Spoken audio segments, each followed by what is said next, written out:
Subscribe करिए हमारे channel target UP TET CTET को और बेल आइकन को दबाइए। हेलो दोस्तों, मैं आनंद स्वागत करता हूं आप सभी का आपके अपने channel target UP TET CTET में और ऐप अस्तित्व एकेडमी में। दोस्तों, डीएलएड 4th सेमेस्टर इंग्लिश विषय में आपको क्या क्या चीजें पढ़नी है, आपका सिलेबस क्या है, ये सारी चीजें मैंने आपके पिछले क्लास में डिस्कस कर दी थी।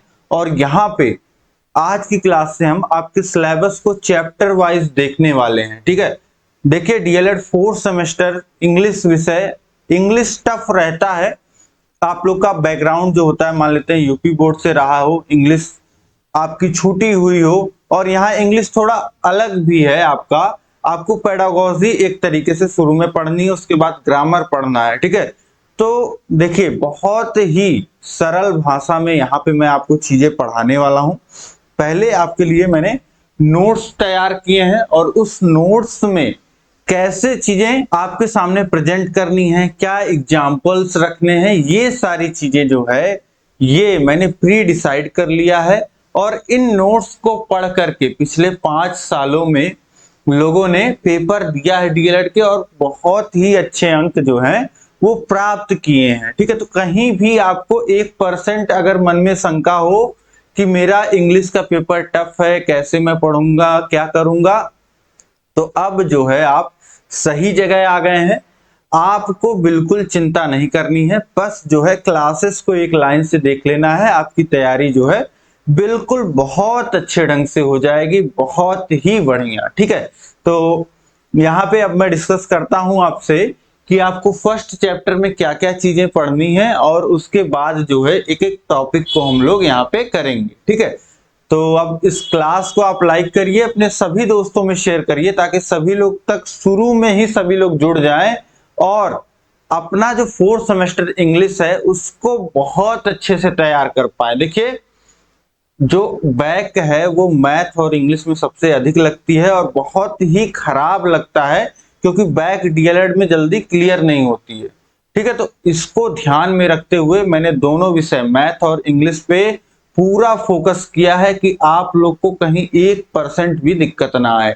मैथ मैं ऑलरेडी पढ़ा चुका हूं, इंग्लिश में करा रहा हूं, मैथ के सीरीज भी मैं सॉल्व करा चुका हूं, राजन सीरीज, पवन सीरीज, और बाकी सब्जेक्ट भी पढ़ा दिए गए हैं। सभी विषयों का लिंक नीचे डिस्क्रिप्शन में दिया हुआ है, तो सभी विषय यहाँ पे आपको बहुत अच्छे ढंग से पढ़ने को मिल जाएंगे, तो सभी विषयों को पढ़िएगा। अब हम आज की क्लास पे अपना फोकस करते हैं। देखिए, सबसे पहले मैं आपको बता देता हूं यहाँ पे आपको क्या क्या चीजें पढ़नी है, ठीक, ताकि एक बेस जो है तैयार हो जाए। अब देखिए यहाँ पे आपको क्या पढ़ना है, different approaches and methods of teaching English. देखिए यहाँ पे आपको पढ़ना है कि अंग्रेजी जो आप पढ़ाओगे आगे जाकर के विद्यालय में, उसको पढ़ाने के तरीके क्या क्या हैं, क्या क्या मेथड्स हैं और क्या क्या आपके अप्रोचेस हैं, क्या नियम होते हैं, क्या चीजें माइंडसेट बना करके, क्या क्या माइंडसेट लेकर के चला जाता है, क्या क्या किस दृष्टिकोण से आप पढ़ा सकते हो विद्यालय में और किन तरीकों से पढ़ा सकते हो, ये 2 चीजें हो गई। और एक आता है टेक्निक। टेक्निक किस तकनीक से आप पढ़ाओगे, क्या प्रविधि आप लगाओगे, कौन सी विधि आप इस्तेमाल करोगे, तो वो छोटी छोटी विधियां होती हैं, उसके बारे में यहाँ आपके सिलेबस में नहीं डिस्कस किया गया है।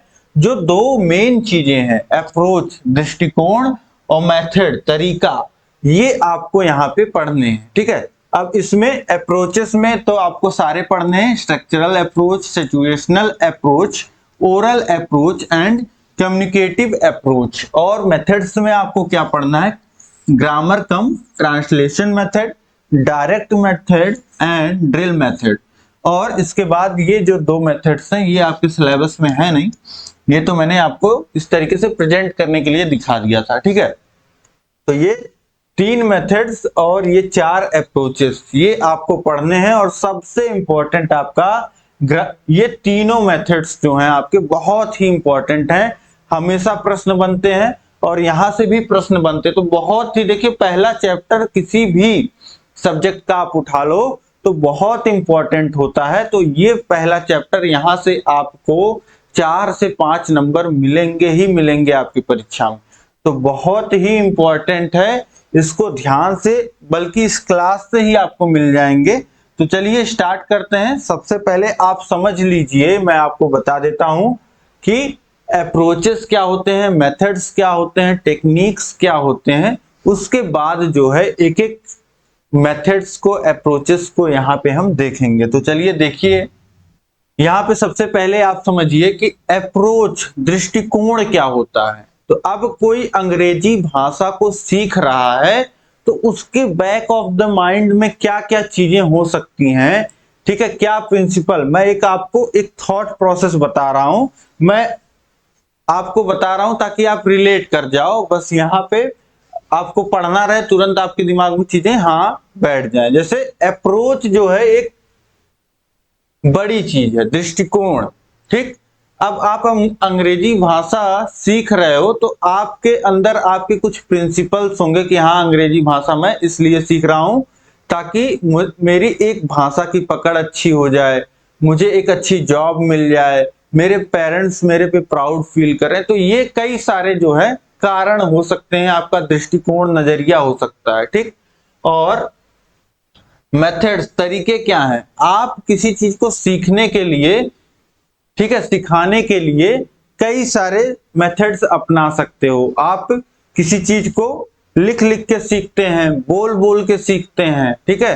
तो इस तरीके से, या प्रैक्टिस कर करके, आप अपने फ्रेंड्स के साथ मिल करके प्रैक्टिस कर करके, मतलब कई सारे मेथड्स हो सकते हैं। और उसमें छोटी छोटी आप टेक्निक्स भी इस्तेमाल कर सकते हैं कि आज के दिन जो है हम पूरा इंग्लिश में ही बात करेंगे। तो ये सारी चीजें जो है, तो ये एक देखिए पूरा जो अप्रोच है ये आपका बड़ा पोर्शन है, और अप्रोच के अंदर ही आपके मेथड्स आ जाते हैं, और मेथड्स के अंदर छोटे छोटे टेक्निक्स आ जाते हैं। तो अब एक एक करके हम समझते हैं। देखिए सबसे पहले आता है अप्रोच, जिसे बोलते हैं दृष्टिकोण या नजरिया हिंदी में। This is the source of the principles and practices of language teaching that refers to the theories about the nature of language and language learning। ये क्या है, ये इन सारी चीजों का स्रोत है जिसमें प्रिंसिपल आते हैं, प्रैक्टिसेस आती हैं, ठीक है, जो किसी भाषा को सिखाने के लिए उस भाषा का क्या नेचर है, उसकी क्या प्रकृति है, ठीक है, भाषा में कैसे क्या चीजें होती हैं, इसके बारे में यहाँ पे अप्रोचेस में हम पढ़ते हैं, ठीक। और इसके बाद दूसरा हमारा मेथड्स, तरीका, विधि। तो it is the overall plan of the orderly presentation of language materials that explains how to teach a language, contents and skill to be taught। अब मेथड्स में क्या होता है, मेथड्स क्या होते हैं, तो ये जो होता है एक ओवरऑल प्लान की तरह आप समझिए कि यहाँ पे एक ऑर्डर में जो है चीजें आपको बताई जाती हैं कि किस तरीके से आपको किसी लैंग्वेज को सिखाना है, ठीक है, किस तरीके से पूरे कंटेंट्स को और स्किल को डेवलप करना है, कैसे बच्चे को पढ़ाना है। मेथड्स में वो तरीके होते हैं जिन जिन तरीकों से आप बच्चे को क्लास में पढ़ा सकते हो। आप देखते होंगे कि अलग अलग टीचर्स अलग अलग मेथड्स यूज करते हैं। जैसे सीबीएसई बोर्ड के विद्यालयों में आप देखते हैं कि बोला जाता है कि इंग्लिश में ही बात करना है आपको, ठीक है। आप सीबीएसई बोर्ड में जाओगे पढ़ाने तो टीचर्स के लिए और स्टूडेंट्स के लिए, दोनों के लिए मैंडेटरी होता है कि आपको इंग्लिश में ही पढ़ाना है, और स्टूडेंट्स के लिए मैंडेटरी होता है कि आपको इंग्लिश में ही बात करना है, ठीक। तो ऐसा ये अलग तरीका हो गया, अलग अप्रोच हो गया। और कई विद्यालय में आप देखोगे कि विद्यालय में क्या, टीचर्स का ही अलग अलग मेथड होता है, सभी टीचर्स का, ठीक। तो विद्यालयों में भी अलग अलग प्रैक्टिसेस चलती हैं, टीचर्स भी अपना अलग अलग प्रैक्टिस करते हैं, और सब्जेक्ट्स के हिसाब से यहाँ पे अलग अलग प्रैक्टिसेस होती हैं। लेकिन यहाँ पे हमको केवल इंग्लिश की बात अगर हम करें तो कई जगह आप देखेंगे, कई क्लासेस में टीचर्स क्या करते हैं, एक बच्चे को खड़ा कर देंगे, बच्चे आप जितना भी लेसन है उसको आप रीड करो, ठीक है। और उसके साथ साथ बच्चे जो होते हैं, बाकी बच्चे भी रीड करते हैं। और फिर इसी तरीके से कुछ बच्चे को खड़ा कर देंगे कि बच्चे आप ये बताओ, ठीक है। और उसके बाद उसके साथ साथ अलग बच्चों से भी पूछते हैं, तो पूछने का भी क्वेश्चन का भी तरीका होता है, क्वेश्चन आंसर का भी तरीका होता है। तो बहुत सारे तरीके जो है टीचर्स अपनाते हैं, तो वही तरीका जो है यहाँ मेथड्स में है। It is the overall plan of orderly presentation of language materials that explain how to teach a language। और तीसरा देखिए टेक्निक प्रविधि, they are the activities used in teaching a concept to obtain an immediate result, for examples dialogues, role play, drama, skimming and scanning etc। अब ये जो है technique, छोटी छोटी टेक्निक्स हैं कि आपको जैसे एक फोटो दिखा दी गई क्लास में, अब उस फोटो को ऑब्जर्व करना है, एक चार्ट मान लेते हैं दिखा दिया, अब उसको आपको एक्सप्लेन करना है। आपने बोल दिया बच्चों को एक्सप्लेन करने के लिए कि आप एक्सप्लेन करो इसके बारे में इंग्लिश में।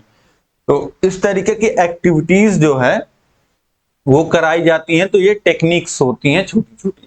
तो इस तरीके से आप समझ गए कि एक दृष्टिकोण होता है, ठीक, जैसे एक विचारधारा होती है, सबकी विचारधारा जो होती है अलग अलग होती है, ठीक। अब जैसे इंग्लिश ही सीखना है तो इंग्लिश के लैंग्वेज के बारे में, ठीक है, उसका एक अप्रोच होगा कि अंग्रेजी भाषा, अलग अलग जो है अप्रोचेस में अंग्रेजी भाषा के ही बारे में चीजें जो है उसके बेसिक प्रिंसिपल्स के बारे में बताया जाएगा, और मेथड्स में आपको बताया जाएगा किस तरीके से आपको पढ़ाना है, अलग अलग तरीके बताए जाएंगे। और टेक्निक्स में छोटी छोटी टेक्निक्स तो रहती ही हैं, तो ये आपको आपके सिलेबस में पढ़ना नहीं है। तो इस तरीके से इस डायग्राम से आप चीजें समझ पा रहे होंगे, ठीक है। तो अप्रोच जो है एक बड़ी चीज है, उसके अंदर मेथड्स आते हैं और मेथड्स के अंदर टेक्निक्स आती हैं, ठीक। अब इसके बाद हम लोग समझते हैं एक एक करके। अब मैंने आपको ये दिखाया ही, ये चार्ट तो आपने देख ही लिया है। इस चार्ट में अब हम जो है डिस्कस करेंगे पहले मेथड्स को। मेथड्स में जो तीनों हमको डिस्कस करना है यहाँ पे, वो हम डिस्कस कर लेंगे तीनों मेथड्स, और उसके बाद अप्रोचेस को हम डिस्कस करेंगे। तो देखिए टीचिंग मेथड्स हम डिस्कस करेंगे अब किन किन तरीकों से आप क्लास में बच्चे को पढ़ा सकते हैं। तो ग्रामर कम ट्रांसलेशन मेथड, ये पहला मेथड हम डिस्कस करेंगे, दूसरा है डायरेक्ट मेथड और तीसरा है ड्रिल मेथड।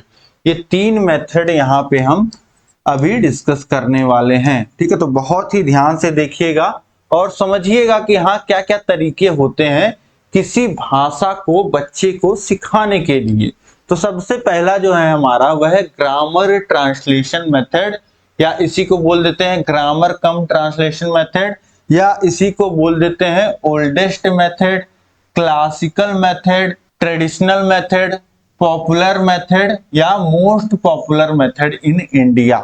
ये सारी चीजें जो है, इसका कुछ भी इसमें से बोला जाएगा, ग्रामर ट्रांसलेशन मेथड बोला जाए या ग्रामर कम ट्रांसलेशन मेथड बोला जाए या ओल्डेस्ट मेथड बोला जाए या क्लासिकल या ट्रेडिशनल या पॉपुलर मेथड या मोस्ट पॉपुलर मेथड, ये सब इसी तरीके के नाम है, ठीक। तरीका इसी के अंदर आएगा, ठीक। अब समझिए कि टीचिंग यूनिट इसमें क्या होती है। इसमें टीचिंग यूनिट जो होता है वो होता है वर्ड, आपको शब्द सिखाए जाते हैं, ठीक। इसमें आपको शब्द सिखाए जाते हैं। अब आगे देखिए कि teacher reads every sentence and translate every sentence into mother tongue through words by words. अब देखिए आप अंग्रेजी भाषा बच्चे को सिखा रहे हैं, लेकिन वो अंग्रेजी भाषा जो है वो उसकी मदर टंग नहीं है, वो उसकी पहली भाषा नहीं है, वो उसकी मातृभाषा नहीं है, वो किसी और भाषा में अपने घर पे बात करता है, समाज में बात करता है, ठीक है। तो ऐसे में क्या होता है कि आप कोई भी वर्ड बच्चे को बताएंगे तो वो समझ नहीं आएगा। आप बच्चे को बोलेंगे ये मैंगो है, तो बच्चे को मैंगो नहीं समझ में आएगा, बच्चे को देख करके आम समझ में आएगा कि हाँ ये तो आम है। मैंगो उसके लिए नया शब्द है, आप मैंगो बोलोगे तो अगर आप उसको आम नहीं दिखाओगे तो वो इमेजिन नहीं कर पाएगा कि हाँ मैंगो क्या चीज होती है, ठीक। तो इसी तरीके से टीचर जो भी सेंटेंस पढ़ाएंगे उसको ट्रांसलेट करेंगे मदर भाषा में, मदर टंग में, ठीक है। मदर टंग मतलब कि मातृभाषा, जैसे हम लोग की हिंदी है, हिंदी में भी हमारी क्या है, अवधी है, भोजपुरी है। तो इस तरीके से ये सारी जो है आप देखते हैं कि ये हमारे मदर टंग्स होती हैं। तो इसमें जो होता है बच्चे को, देखिए आप बच्चे को नई भाषा सिखाने जा रहे हैं तो सबसे अधिक जो होता है, जो अलग अलग शब्द आते हैं, तो एक भी शब्द का मतलब अगर बच्चे को अपने मदर टंग में नहीं पता रहेगा तो वहां पे बच्चा अटक जाएगा और वहीं पे उसकी जो लैंग्वेज सीखने की जर्नी है उसमें रुकावटें आने लगेंगी, ठीक है। तो इसीलिए इस मेथड में क्या किया जाता है कि मदर टंग में, आप देखते होंगे हमारे यहाँ जब यूपी बोर्ड में इंग्लिश पढ़ाते हैं टीचर, या यहाँ पे जो मैं कर रहा हूं, मैं आपसे बात किस में कर रहा हूं, हिंदी लैंग्वेज में कर रहा हूं, लेकिन मैं आपको पढ़ा कौन सा सब्जेक्ट रहा हूं, मैं आपको इंग्लिश पढ़ा रहा हूं। और मैं हिंदी में क्यों बात कर रहा हूं, क्योंकि ये हमारी मातृभाषा है, इसमें ही आप समझते हैं चीजों को, ठीक।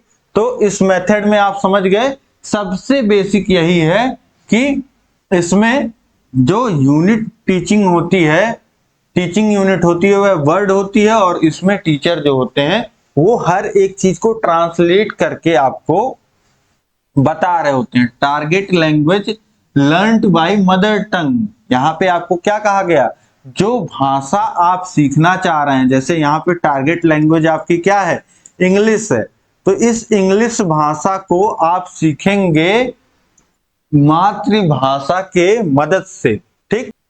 और इसमें मेजर फोकस किस पे होता है, इस पे मेजर फोकस होता है रीडिंग एंड राइटिंग पे। आप पढ़ते ज्यादा हो और लिखते ज्यादा हो, ठीक। आप अंग्रेजी जब आपको पढ़ाया जाता है, ठीक है, जब टीचर पढ़ाते हैं इस मेथड में, तो आपको ज्यादा पढ़ने के लिए देते हैं और लिखने के लिए देते हैं। और उसके बाद देखिए मेथड अननोन टू नोन, और इसमें क्या किया जाता है, जो आपको पता है उससे आपको ऐसी चीजों को फिर बताया जाता है उससे रिलेट करके जो आपको नहीं पता है। और focus on the rules of the grammar, और ग्रामर के जो नियम है, जो आपका अंग्रेजी व्याकरण होगा उसके नियमों को यहाँ पे बताया जाता है, ठीक।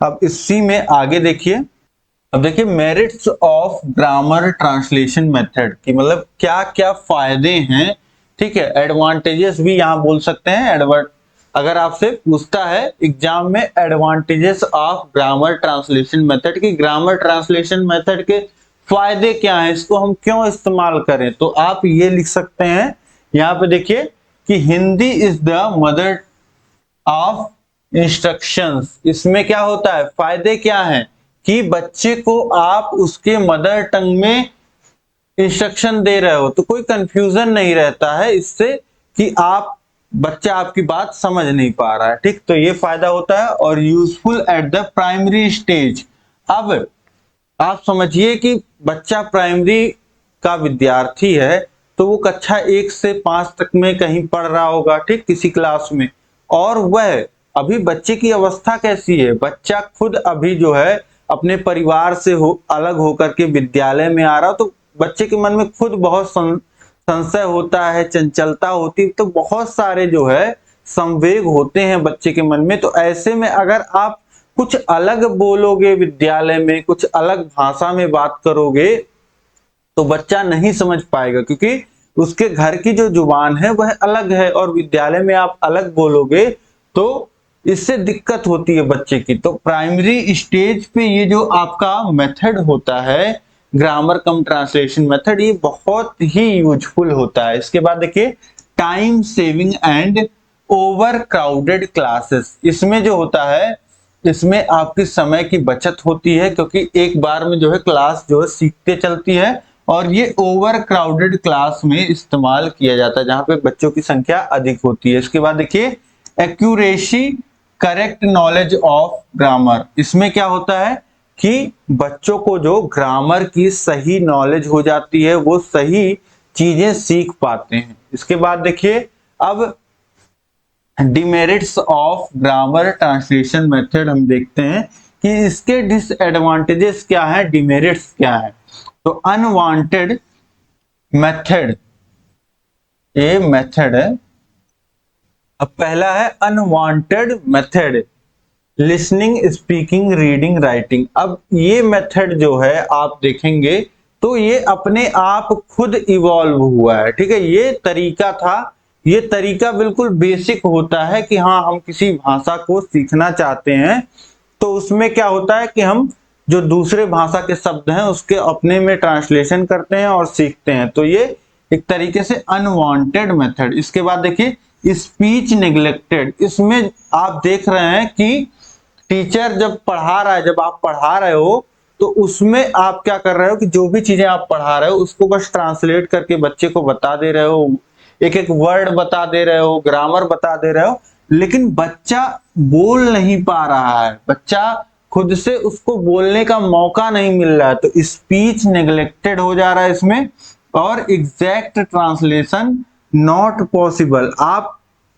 ये देखोगे कि हिंदी के हर एक शब्द को आप अंग्रेजी में नहीं ट्रांसलेट कर सकते, और अंग्रेजी के सब कुछ को इसी तरीके से हिंदी में नहीं ट्रांसलेट किया जा सकता, ठीक है। तो एग्जैक्ट ट्रांसलेशन हमेशा पॉसिबल नहीं होता है, तो ये भी एक डिमेरिट है। और grammar by rules not by use. अब यहाँ पे ग्रामर जो है, ग्रामर के सारे नियम तो आपको बता दिए जाते हैं, लेकिन उनका इस्तेमाल कैसे करना है, उसका प्रैक्टिकली इस्तेमाल कैसे करना है ये नहीं बताया जाता। ओनली बुकिश इंग्लिश यूज्ड, जो बुक वाली इंग्लिश है, जो आप देखते हैं कि ऐसे हम बोलचाल की भाषा में जैसे बात कर रहे हैं, ये हमारी हिंदी भाषा अलग होती है और जो हिंदी भाषा किताब में लिखी होती है वो अलग होती है। तो उसी तरीके से अंग्रेजी भाषा जो बोलचाल में आप देखते होंगे, स्पीकिंग इंग्लिश का लोग जो है कोर्स करते हैं। तो क्यों? क्योंकि जो बोलचाल की भाषा होती है अंग्रेजी में वो अलग होती है और जो किताबों में लिखी रहती है वो अलग होती है। तो यहाँ पे इस मेथड में जो सिखाया जाता है वो किताबी भाषा सिखाई जाती है, बुकिश इंग्लिश सिखाई जाती है, जबकि हमको बोलचाल करने के लिए, हमको आपस में बातचीत करने के लिए किस तरीके से जो हम बोल सकें उस भाषा की हमको जरूरत होती है, ठीक है। तो इस तरीके से आपने देखा यहाँ पे ग्रामर ट्रांसलेशन मेथड आपका क्या होता है और इसके क्या क्या आपके एडवांटेजेस हैं, क्या क्या डिसएडवांटेजेस हैं, ठीक है। तो ये आप समझ गए। यहां से आपको प्रश्न जरूर पूछेगा, ठीक है। यहां से आपको पूछ सकता है कि टीचिंग यूनिट क्या होता है ग्रामर कम ट्रांसलेशन मेथड में, तो आप बोल सकते हैं यहाँ पे वर्ड होता है।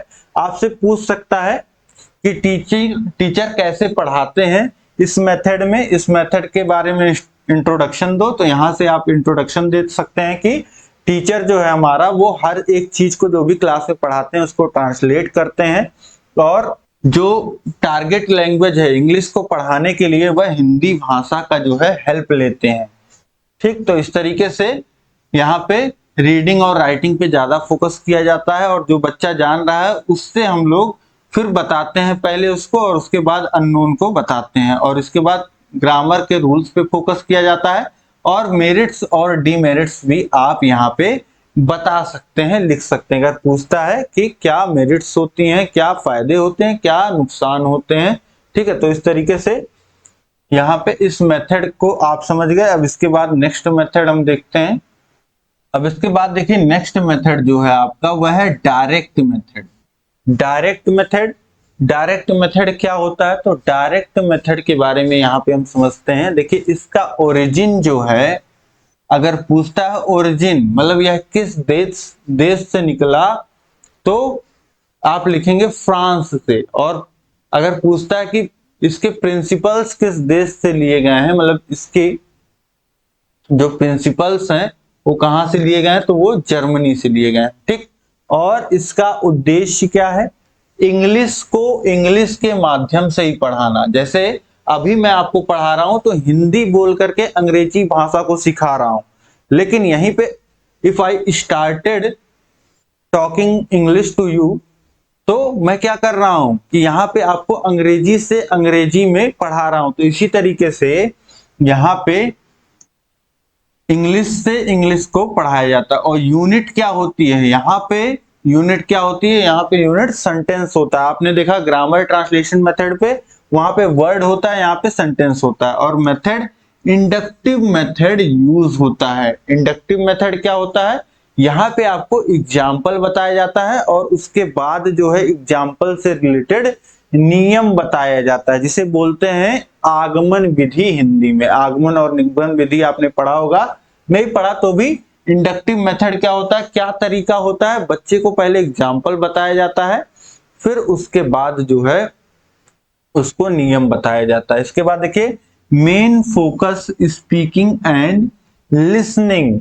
आप समझिए कि यहाँ पे मेन फोकस, वहां पे आप देख रहे थे रीडिंग और राइटिंग था। ग्रामर ट्रांसलेशन मेथड में आप देख रहे थे रीडिंग और राइटिंग। देखिए 4 चीजें होती हैं, सुबोपली, सुनना, बोलना, लिखना और पढ़ना। ये 4 चीजें होती हैं। मतलब कि आपका listening, reading, speaking and writing, ये 4 चीजें होती हैं। तो ये 4 बेसिक चीजें जो हैं उसमें से आपके ग्रामर ट्रांसलेशन मेथड में किस पे फोकस किया जा रहा था, आपके ग्रामर ट्रांसलेशन मेथड में रीडिंग और राइटिंग पे फोकस किया जा रहा था। लेकिन यहाँ पे किस पे फोकस है, स्पीकिंग एंड लिसनिंग पे। आप देखिए कि आपको जो भाषा आती है, या आपके भाषा में जैसे हिंदी में हम बोलते हैं अनपढ़, ठीक है, तो जो लोग अनपढ़ होते हैं वो लोग भी, कई सारे अनपढ़ लोग ऐसे होते हैं जो बहुत अच्छी भाषा का प्रयोग कर लेते हैं। और आप, वो लिसनर भी अच्छे होते हैं, वो आपकी बातों को सुन समझ लेते हैं और अच्छा बोलते भी हैं। भले उनको भाषा को पढ़ने और लिखने नहीं आता है, लेकिन वो अपनी वाणी से मुखर होते हैं। ठीक, तो इस तरीके से यहाँ पे आपको क्या होता है, यहाँ पे उसी तरीके से समझिए कि एक अनपढ़ व्यक्ति है, लेकिन यहाँ पे वो, अब देखिए जो अंग्रेजी भाषा में बोलने वाले देश हैं, जैसे इंग्लैंड है, वहां पे मान लेते हैं कोई व्यक्ति, किसी ने पढ़ाई नहीं की, स्कूल वो गया ही नहीं, तो क्या वो, उसको इंग्लिश बोलना नहीं आएगा? बिल्कुल उसको इंग्लिश बोलना आएगा। वो इंग्लिश सुन के समझ भी लेगा और बोल भी लेगा। तो इसी तरीके से ये आपका डायरेक्ट मेथड है। अब आप रिलेट करके समझ पा रहे होंगे कि यहाँ पे बोलना और सुनना, ठीक है, कोई भी बच्चा ऐसे परिवेश में है जहां पे अंग्रेजी ही बोला जा रहा है तो वो अंग्रेजी सीख जाएगा। ठीक है, जैसे हम लोगों को हिंदी कहीं स्कूल में थोड़ी ना सिखाया गया है, हमारे घरों में हिंदी बोला जा रहा था, हम जैसे जैसे बड़े हुए हिंदी हम सीख गए, और उसके बाद हमने स्कूल जाना शुरू किया तो हमने हिंदी जो है, हिंदी हम सुनते ही थे, हिंदी हमने पढ़ना और लिखना भी सीख लिया। तो इस तरीके से अब यहाँ पे ये डायरेक्ट मेथड क्या है, ये एक नेचुरल तरीका है पढ़ाने का। ठीक है, तो यहाँ पे मेन फोकस आपका, आप समझ गए, स्पीकिंग और लिसनिंग पे किया जाता है। और direct method is the natural method. देखिए यहाँ पे आ गया, because the teacher teachers English to English. यहाँ पे एक नेचुरल तरीका बन जाता है, ये नेचुरली यहाँ पे टीचर जो है सिखाते हैं। इसके बाद देखिए बेस्ड ऑन अजम्पशंस, ये आपके अजम्पशंस पे बेस्ड होता है। It developed as reaction to the grammar translation method. ये ग्रामर ट्रांसलेशन मेथड का रिएक्शन मेथड है, मतलब कि ग्रामर ट्रांसलेशन मेथड, तो आप समझ रहे हैं क्या है। ठीक है, वहां पे क्या फोकस किया जा रहा था, वहां पे फोकस किया जा रहा था रीडिंग और राइटिंग पे। लेकिन हमको क्या चाहिए, हमको तो प्रैक्टिकल चाहिए कि हाँ हम भाषा को बोल पाएं और कोई बोल रहा है तो उसको सुन के समझ पाएं। तो वही, इसीलिए वहां से उसी के रिएक्शन में ये मेथड आपका आया। अब इसके बाद देखते हैं हम लोग मेरिट्स ऑफ डायरेक्ट मेथड। क्या मेरिट्स हैं, क्या एडवांटेजेस हैं। तो गिव्स फ्लुएंसी ऑफ स्पीच। यहाँ पे बच्चा क्या है, इंग्लिश को अच्छे से बोल पाता है, क्योंकि उसको हमेशा अंग्रेजी बोलने का मौका मिलता है। ठीक है, वो हिंदी की जगह या जो भी उसका मदर टंग है उसको छोड़ करके अंग्रेजी का ही प्रयोग करता है। ठीक, तो इस तरीके से फ्लुएंसी आ जाती है। अपने यहाँ देखिए क्या दिक्कत होती है, अपने यहाँ हम लोग पढ़ते हैं ग्रामर ट्रांसलेशन मेथड से, मैं यूपी बोर्ड्स की बात कर रहा हूँ, या ज्यादातर जो सीबीएसई के भी होते हैं स्कूल्स, वहां पे टीचर्स क्या मेथड अपनाते हैं।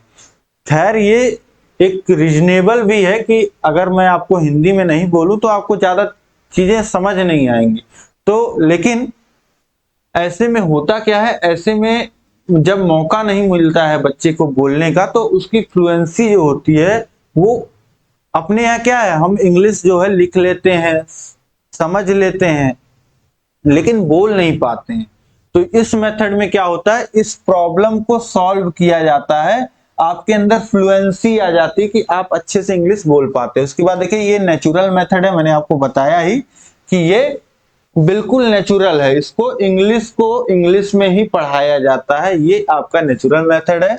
और तीसरा है क्वेश्चन आंसर एक्सरसाइज। इसमें क्या होता है कि आपसे जो टीचर है इंग्लिश में ही पूछते हैं, बच्चा इंग्लिश में ही जवाब देता है, और इस तरीके से इसकी अच्छी एक्सरसाइज हो जाती है। अब फुल ऑफ एक्टिविटीज, इस मेथड में आपके बहुत सारी एक्टिविटीज कराई जाती हैं, ठीक है। जैसे बच्चे को रोल दे दिया गया, ठीक है, 4 बच्चों को खड़ा कर दिया गया कि आप जो है एक दूसरे का जो है अलग अलग कैरेक्टर्स को आप प्ले करोगे, ठीक है। कैरेक्टर्स जैसे आप, एक स्टॉल है, एक स्टॉल ओनर है और 3 लोग कस्टमर बन के आते हैं, तो आपस में एक चीज आपको, जैसे आपको पेन सेल करना है तो किस तरीके से आप आपस में कन्वर्सेशन करोगे, तो इस तरीके से सिचुएशन दे सकते हैं आप।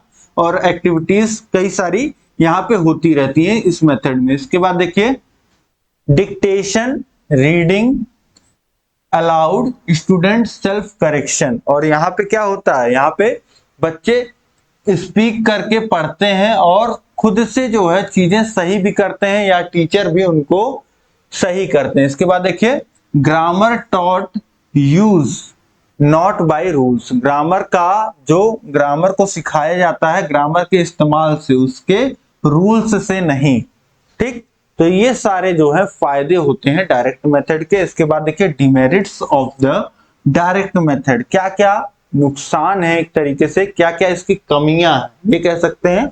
तो क्या क्या कमियां हैं, reading and writing not on focus, मतलब कि रीडिंग और राइटिंग पे फोकस नहीं होता है। दूसरा देखिए एक्सपेंसिव, ये मेथड आपका एक्सपेंसिव होता है। तीसरा टाइम टेकिंग होता है। चौथा डिफिकल्ट टू अंडरस्टैंड, बच्चे के समझने में ये डिफिकल्ट होता है। और देखिए over crowded classes are not allowed, इसमें ओवर, अब जैसे बहुत सारे बच्चे क्लासेस में रहेंगे तो उनके साथ एक्टिविटीज कराना 1 बाय 1 ये टाइम टेकिंग प्रोसेस होता है। तो इस तरीके से ये टाइम टेकिंग प्रोसेस पहले से है। और अगर ओवर क्राउडेड क्लास होगी, बच्चे बहुत ज्यादा होंगे क्लास में, तो टाइम और ज्यादा लगेगा, तो इसलिए ये बहुत भारी संख्या वाली क्लास में नहीं अलाउड होता है। This is the method, this method is not appointed in Indian schools, ये ज्यादातर इंडियन स्कूल्स में नहीं होता है। और ईच स्टूडेंट नॉट सेटिस्फाइड, अब देखिए हर बच्चे को इस मेथड में बच्चा कंफर्टेबल होगा ही नहीं।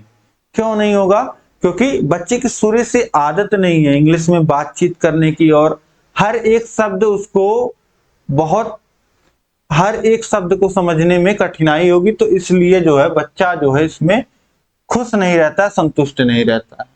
ठीक, तो यहां तक समझ गए आप। उम्मीद है कि ये आपको, अब 2 मेथड्स ही हम रखते हैं इस क्लास में, इसके बाद एक मेथड आपका ड्रिल मेथड और बचता है जिसको हम करेंगे आपके नेक्स्ट क्लास में, ठीक है। तो उम्मीद है कि ये 2 मेथड्स आप समझ गए होंगे। अब इन 2 मेथड्स में आपको कौन सा मेथड अच्छा लगा, कौन सा आप उपयोग करने वाले हो आगे अपने बच्चों को पढ़ाने के लिए स्कूल्स में, ये जरूर कमेंट करके बताइएगा। और यह क्लास आपको कैसी लगी जरूर कमेंट करके बताइएगा। चैनल पे नए हैं तो चैनल को सब्सक्राइब कर लीजिए।